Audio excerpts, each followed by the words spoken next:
हा किल्ला जो आहे तो एकदम या इव्हन पर्यटनाच्या दृष्टिकोनातून सुद्धा एक अत्यंत महत्त्वाचं हे वाठार आहे, ज्या संदर्भात गोव्याचे पहिले माजी मुख्यमंत्री भाऊसाहेब बांदोडकर यांनी गोपाळ गणपती देवस्थानाच्या ह्या पवित्र समोर दिसणाऱ्या ह्या पवित्र मंदिरात स्थापन सुद्धा केले होते।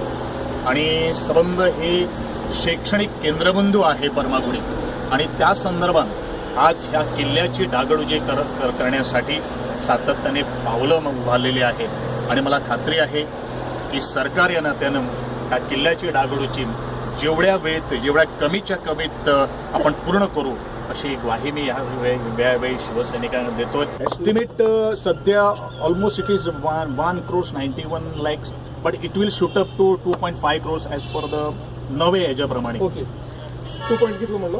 2.50 lakhs अप्रॉक्सिमेट।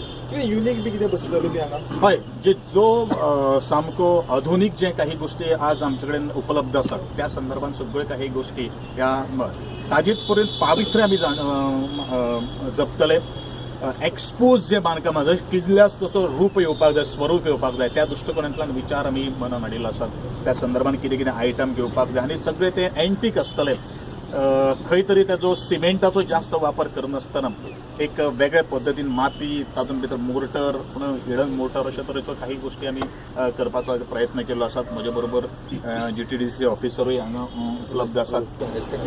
म्हजो टायम पिरियड आसा की 2019ची जी शिवजयंती येतली, 2019ची शिवजयंती, त्या शिवजयंतीच्या दिसा हो फोर्ट जो आसा तो एकदम एक नवं एक रूप येतलें अशें एक हें दवरलें आसा। कारण काम जें आसा तें अत्यंत कोरीव काम आसा, एक्सपोज काम आसा, त्या खातीर थोडोसो वेळ लागतलो।